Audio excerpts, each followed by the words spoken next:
नमस्कार और the deep dive में आपका स्वागत है। आज हमारे पास जो कहानी है वो हम सब ने कहीं ना कहीं सुनी है, फिल्मों में देखी है, शायद खुद जी भी है। ये मिडिल क्लास संघर्ष की कहानी है। लेकिन आज हम सिर्फ कहानी सुनाने नहीं आए हैं, हम ये पता लगाने आए हैं कि क्या संघर्ष की ये जो पूजा है, ये महिमा जो हमारी कहानियों में बसी है, क्या वो आज की तेज रफ्तार दुनिया में भी उतनी ही मायने रखती है, या ये सिर्फ एक पुराना बोझिल विचार बन गया है। चलिए आज इसी सवाल की तह तक चलते हैं। ये सवाल बहुत जरूरी है क्योंकि ये कहानी किसी एक इंसान की नहीं है, ये एक पूरे वर्ग की, उसकी साइकोलॉजी को पकड़ती है। ये उन छोटी छोटी जीतों और कुर्बानियों की कहानी है जिन्हें हम अक्सर नोटिस भी नहीं करते, पर जो हमारी सोसाइटी की नींव बनाती हैं। कहानी की शुरुआत एक बहुत ही जाने पहचानी तस्वीर से होती है।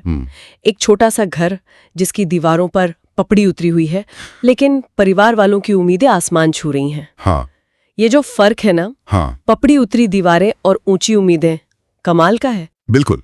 समाजशास्त्र में इसे मतलब स्टेटस इनकंसिस्टेंसी के एक रूप में देख सकते हैं, जहां आपकी आर्थिक स्थिति और आपकी आकांक्षाओं के बीच एक बड़ा गैप होता है। अच्छा। और कहानी दिखाती है कि ये गैप कोई कमी नहीं बल्कि मिडिल क्लास के लिए सबसे बड़ा मोटिवेशन बन जाता है। माहौल उन्हें रोकता नहीं बल्कि और बड़े सपने देखने पर मजबूर करता है। पर एक सवाल है, क्या इसमें हम गरीबी को कुछ ज्यादा ही रोमांटिक नहीं बना रहे कि देखो हालात कितने भी खराब हों, सपने ऊंचे होने चाहिए? ये एक बहुत वैलिड पॉइंट है और यहीं पर कहानी का नजरिया समझना जरूरी है। ये गरीबी का जश्न नहीं मना रही बल्कि उस मानवीय भावना का जश्न मना रही है जो किसी भी हालत में हार नहीं मानती। ये उस लचीलेपन, उस रेजिलियंस की बात करती है जो ऐसे माहौल में पैदा होता है। और इस लचीलेपन की बुनियाद रखते हैं माता पिता। कहानी में पिता का जो किरदार है, हर रोज सबकी खुशियों के लिए अपनी नींद गिरवी रख देते थे। सुबह 5 बजे उठना और चुपचाप काम पर निकल जाना। इसके पीछे क्या मनोविज्ञान है? इसे अक्सर साइलेंट प्रोवाइडर सिंड्रोम कहा जाता है। ये उस पीढ़ी के पिताओं की पहचान है जो मानते थे कि उनका काम है परिवार की जरूरतें पूरी करना, भावनाओं का इजहार करना नहीं। उनकी खामोशी में ही उनकी मेहनत, उनकी चिंता और उनका प्यार छिपा होता था। उनका काम ही उनकी भाषा थी। पर क्या ये भूमिका आज के जमाने में उतनी ही आदर्श है? क्योंकि इस खामोशी की कीमत भी तो होती है। अक्सर पिता और बच्चों के बीच एक भावनात्मक दूरी बन जाती है ना? हाँ, आपने बिल्कुल सही नस पकड़ी है। ये उस भूमिका का दूसरा पहलू है, जहां एक तरफ ये त्याग और जिम्मेदारी दिखाता है, वहीं दूसरी तरफ ये एक इमोशनल कम्युनिकेशन गैप भी पैदा करता है। हाँ। बच्चे पिता की मेहनत देखते हैं पर उसके पीछे का इंसान, उसकी अपनी परेशानियां, उसके अपने डर, वो नहीं देख पाते। और फिर आती है माँ जो इस इमोशनल गैप को भरती है। हाँ, कहानी में माँ के लिए एक लाइन है, वो अपनी थकान को भी तवे पर सेक देती थी ताकि बच्चों को लगे भी सब ठीक है। ये बात तो मतलब दिल को छू जाती है। ये इमोशनल लेबर का मतलब भावनात्मक श्रम का एक क्लासिक उदाहरण है। ये वो अदृश्य काम है जो घर को सिर्फ एक मकान नहीं बल्कि एक घर बनाता है। परिवार का मनोबल बनाए रखना, सबकी चिंताओं को सुनना और ये दिखाना कि सब कंट्रोल में है, भले ही अंदर से वो खुद कितनी भी थकी हुई क्यों ना हो। ये इमोशनल लेबर वाली बात बहुत दिलचस्प है। क्या ये सिर्फ मौत तक ही सीमित है या परिवार में और लोग भी ये करते हैं? बहुत अच्छा सवाल है। पारंपरिक तौर पर तो ये भूमिका महिलाओं से जुड़ी रही है, लेकिन अब ये बदल रहा है। कई बार घर के बड़े भाई बहन भी ये जिम्मेदारी उठाते हैं। अच्छा। और इसका सबसे मुश्किल पहलू ये है कि समाज इस मेहनत को कभी काम नहीं मानता। इसकी कोई तनख्वाह नहीं होती, कोई छुट्टी नहीं होती, इसीलिए अदृश्य और अक्सर बहुत थका देने वाली होती है। और इसी मजबूत नींव के सहारे हमारा हीरो बड़ा होता है, लेकिन उसके सामने चुनौतियां बिल्कुल अलग हैं। कहानी कहती है, सपनों से भरा, जेब से खाली, फटे हुए जूते लेकिन हिम्मत आसमान पर। यहाँ जूता एक बहुत शक्तिशाली प्रतीक है। ये सिर्फ एक भौतिक कमी नहीं है, ये बाहरी दुनिया के संसाधनों की कमी को दिखाता है। सही बात है। और हिम्मत का ना टूटना, ये आंतरिक संसाधनों की प्रचुरता को दिखाता है। मिडिल क्लास का पूरा जीवन इसी संतुलन पर टिका है, बाहरी कमी को अंदरूनी इच्छा शक्ति से पूरा करना। और यही इच्छा शक्ति उसे तब मजबूत करती है जब वो अकेला होता है। एक सीन है जहां वो रात को छत पर बैठकर आसमान से बातें करता है और फुसफुसाता है, एक दिन मैं सब बदल दूंगा। ये आत्मसंवाद या सेल्फ टॉक का क्षण है। ये एक तरह से खुद का कोच बनने जैसा है। जब बाहर से कोई शाबाशी नहीं मिलती, जब दुनिया आपके सपनों पर हंसती है, तो आप खुद अपनी पीठ थपथपाकर कहते हैं, लगे रहो। ये वो आंतरिक आवाज है जो आपको बाहरी शोर से बचाती है। ये दिलचस्प है। तो क्या इसका मतलब ये है कि बाहरी नकारात्मकता असल में इस आंतरिक प्रेरणा को और मजबूत बना देती है? जैसे रिश्तेदारों के ताने, इसके बस का कुछ नहीं। हाँ, क्या ये एक तरह से ईंधन का काम करते हैं? कई मामलों में हाँ। मनोविज्ञान में इसे रिएक्टेंस थ्योरी से जोड़कर देखा जा सकता है। जब किसी को लगता है कि उसकी आज़ादी छीनी जा रही है या उसे कम आंका जा रहा है, तो वो उस धारणा को तोड़ने के लिए और ज्यादा मेहनत करता है। अच्छा। तो वो ताने, वो संदेह एक तरह से चुनौती बन जाते हैं जिन्हें पार करने की जिद पैदा हो जाती है। लेकिन इसका एक दूसरा पहलू भी तो होगा।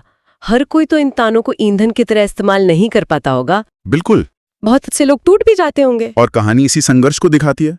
असली लड़ाई रिश्तेदारों से या हालात से नहीं है। असली लड़ाई खुद के विश्वास को बनाए रखने की है। आपको पहले खुद को यकीन दिलाना पड़ता है कि आप कर सकते हैं, तभी दुनिया यकीन करेगी। हाँ, ये लड़ाई हर रोज लड़नी पड़ती है। और आप जानते हैं, कहानी का जो हिस्सा मुझे सबसे ज्यादा असली लगा, वो बड़ी बड़ी मुश्किलें नहीं थीं, बल्कि वो छोटी छोटी रोजमर्रा की चीजें थीं, जैसे इंटरनेट का डेटा खत्म हो जाना या अचानक लाइट चली जाना। हाँ, हाँ। क्योंकि असल जिंदगी में यही चीजें आपको सबसे ज्यादा परेशान करती हैं, है ना? सही कहा। यही डिटेल्स कहानी को भरोसेमंद बनाती हैं। बड़ी सफलता के रास्ते में अक्सर बड़े पहाड़ नहीं आते, बल्कि रोजमर्रा की छोटी छोटी बाधाएं आती हैं। हाँ, जो कंकड़ की तरह चुभती हैं और आपका धैर्य पर रखती हैं। इसे रेजिलियंस कहते हैं। ये बिल्कुल एक मांसपेशी की तरह है। मध्यवर्गीय माहौल में जिंदगी आपको रोज जिम भेजती है, इसीलिए ये मांसपेशी अपने आप मजबूत हो जाती है। आप समाधान खोजना सीख जाते हैं, जुगाड़ करना सीख जाते हैं। और फिर वो दिन आता है जब ये सारी मेहनत, ये सारी रातें रंग लाती हैं। पहली कमाई हाथ में लेकर जब वो घर पहुंचता है, पिता की आंखें भर आती हैं और माँ उसे गले लगा लेती है। ये पल सिर्फ एक नौकरी मिलने का पल नहीं है। ये सिर्फ आर्थिक सफलता का नहीं, बल्कि भावनात्मक पुष्टि का क्षण है। भावनात्मक पुष्टि। हाँ, पिता के वो आंसू कह रहे हैं, मेरा त्याग सफल हुआ। माँ का वो आलिंगन कह रहा है, हमारा विश्वास जीत गया। वो पहली कमाई सिर्फ पैसा नहीं है, वो उस पूरे परिवार के साझा संघर्ष का सर्टिफिकेट है। तो इसका मतलब पैसा यहाँ लगभग सेकेंडरी है।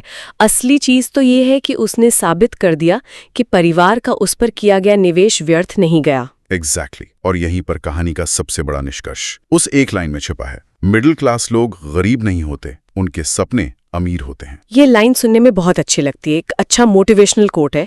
पर अगर हम इसे गहराई से देखें तो इसका क्या मतलब है? इसका गहरा मतलब यह है कि अमीरी और गरीबी सिर्फ बैंक बैलेंस से नहीं नापी जा सकती। कहानी ड्रीम कैपिटल यानी सपनों की पूंजी की बात कर रही है। सपनों की पूंजी? हाँ, हो सकता है आपके पास फाइनेंशियल कैपिटल कम हो, लेकिन अगर आपके पास ड्रीम कैपिटल है, मतलब बड़े सपने देखने और उनके लिए मेहनत करने की क्षमता, तो आप असल में अमीर हैं।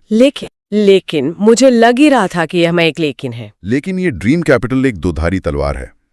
एक तरफ ये प्रेरणा का सबसे बड़ा स्रोत है, जो आपको किसी भी मुश्किल से लड़ने की ताकत देती है। लेकिन दूसरी तरफ ये असल आर्थिक मुद्दों से ध्यान भटका सकती है और संघर्ष को जरूरत से ज्यादा महिमा मंडित कर सकती है। अच्छा। कभी कभी एक ट्रैप बन जाता है जहां लोग सिस्टम की कमियों पर सवाल उठाने की बजाय सिर्फ अपनी मेहनत को ही सब कुछ मान लेते हैं। मतलब ये सोचना कि अगर मैं और मेहनत करूं तो सब ठीक हो जाएगा, ये हमें ये सोचने से रोक सकता है कि शायद सिस्टम में ही कुछ गड़बड़ है। बिल्कुल। इसलिए इस कहानी से प्रेरणा लेना अच्छा है, पर इसके महिमा मंडन से सावधान रहना भी जरूरी है। अंत में कहानी कहती है कि मिडिल क्लास के पास 3 बड़ी ताकतें हैं: संघर्ष झेलने की क्षमता, मेहनत करने की आदत और परिवार का साथ। हाँ, और ये तीनों बातें सच भी हैं। ये किसी भी सफलता की नींव होती हैं। हाँ, पर यहां भी एक न्यूआंस है। परिवार का साथ एक सुरक्षा कवच है, लेकिन हमें यह भी मानना होगा कि कभी-कभी यही कवच एक पिंजरा भी बन सकता है। पिंजरा? कैसे?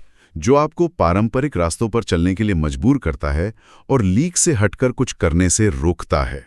कहानी इस पहलू को नहीं छूती, पर यह भी एक हकीकत है। सही बात है। और आखिरी लाइन है, एक दिन तुम भी अपनी कहानी लिखोगे, बस रुकना मत। एक बहुत ही सीधा और शक्तिशाली संदेश। ये एक आह्वान है। ये कहानी को खत्म नहीं करता, बल्कि श्रोता को अपनी कहानी शुरू करने के लिए कहता है। तो ये सब सुनने और समझने के बाद हम वापस अपने उसी सवाल पर आते हैं जो हमने शुरू में उठाया था, कि क्या संघर्ष की ये महिमा आज भी उतनी ही प्रासंगिक है? हाँ। देखिए, इस कहानी में संघर्ष को एक सम्मान के बिल्ले की तरह दिखाया गया है, लेकिन आज की दुनिया में जहां लोग स्मार्ट वर्क और लाइफ वर्क बैलेंस की बात करते हैं, हाँ, और मेंटल हेल्थ पर भी इतना जोर है। बिल्कुल, तो वहां क्या धैर्य और लगन जैसी चीजें पुरानी होती जा रही हैं? मुझे लगता है कि जवाब हाँ या नहीं में नहीं है। हमें शायद संघर्ष को फिर से परिभाषित करने की जरूरत है। फिर से परिभाषित? हाँ, हर संघर्ष अच्छा नहीं होता। व्यर्थ का संघर्ष आपको सिर्फ थकाता है। असली हुनर शायद ये पहचानने में है कि कौन सी लड़ाई लड़ने लायक है और कौन सी छोड़ देने में समझदारी है। शायद आज का हीरो वो नहीं जो दीवार तोड़ने के लिए उसमें सिर मारता रहे, बल्कि वो है जो दीवार के बगल से दरवाजा खोज निकाले। इस पर विचार करना जरूरी है।